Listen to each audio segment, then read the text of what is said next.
बिस्मिल्लाहिर्रहमानिर्रहीम। नाज़रीन किराम, अस्सलामु अलैकुम। अपनी याददाश्त पर भरोसा न करें, तमाम मामलात कागज़ पर तहरीर कर लिया करें। और जब आप घर खरीदना या तामीर करना चाहते हैं तो 3 अहम चीज़ें याद रखें: लोकेशन, लोकेशन, लोकेशन। और किसी को इसकी मजदूरी, इसका काम खत्म होने से पहले न दो। किसी दोस्त को कर्ज देने से पहले ये सोच लें कि आप दोनों को खो सकते हैं।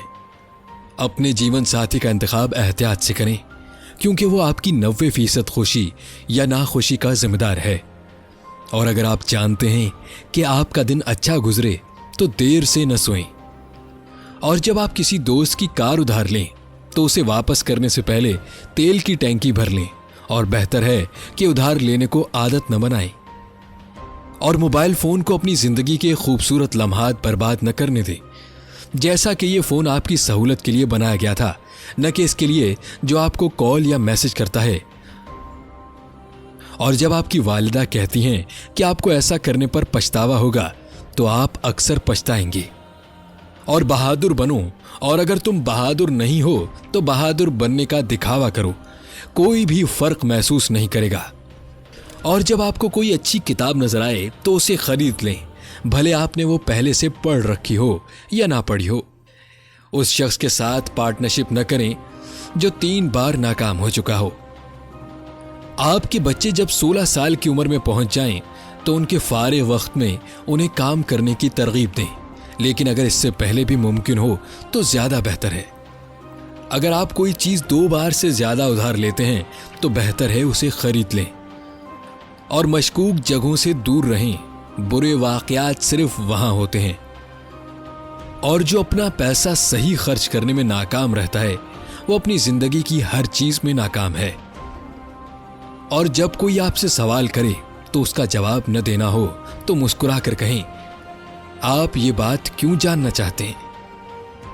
3 चीजें जो आपको कभी नहीं खोनी चाहिए: बर्दाश्त, खुद एतमादी और गाड़ी की चाबियां। ये तवक्को न रखें कि आपकी बदहाली में आपके बच्चे आपकी नसीहतें सुनेंगे। अपनी बीवी के बेहतरीन दोस्त बने। कभी ये न कहना कि मेरे पास ज्यादा वक्त नहीं है। तमाम अजीम लोगों के पास 24 घंटे थे और उसमें इजाफा नहीं हुआ। अपने बिस्तर के करीब हमेशा एक पेंसिल और सफेद कागज रखा करें। कुछ सुनहरे ख्यालात आपके दिमाग पर बिना बताए दस्तक देते हैं, और अगर आप उन्हें बर वक्त नहीं लिखते तो उनसे महरूम रह जाएंगे। तारीफ हर किसी को पसंद है, लिहाजा इसमें कोताही न करें, मगर मुनाफिकत से बचो। अपने बच्चों के साथ खेलते हैं तो उन्हें मौका दें कि वो खेल ही खेल में आपसे जीत सकें।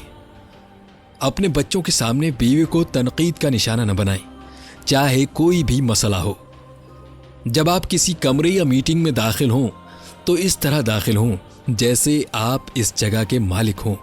इसका मतलब है कि आपको अपने आप पर एतमाद है। इनकार करना सीखो, लेकिन इसकी आदत न डालो। जब सब शर्म से खामोश हो जाएं तो खड़े होकर अपनी खूबसूरत राय का इजहार करें। अपने माली मामलात पर लोगों से बात न करें जिनके पास आपसे बहुत ज्यादा या फिर बहुत कम है। जब आप किसी रेस्टोरेंट में मेहमान हो तो अपने मेजबान की तलब करदा से ज्यादा महंगी चीज न मांगे। आखिर में अपने आप पर रहम करें और बांझ बहसों से दूर रह अपनी सेहत को महफूज रखें। अगर वीडियो पसंद आए तो वीडियो को लाइक और शेयर कर दें, और हमारे चैनल को सब्सक्राइब कर लें ताकि इसी तरह की मुफीद वीडियोस आपको बार बार देखने को मिलती रहें। शुक्रिया।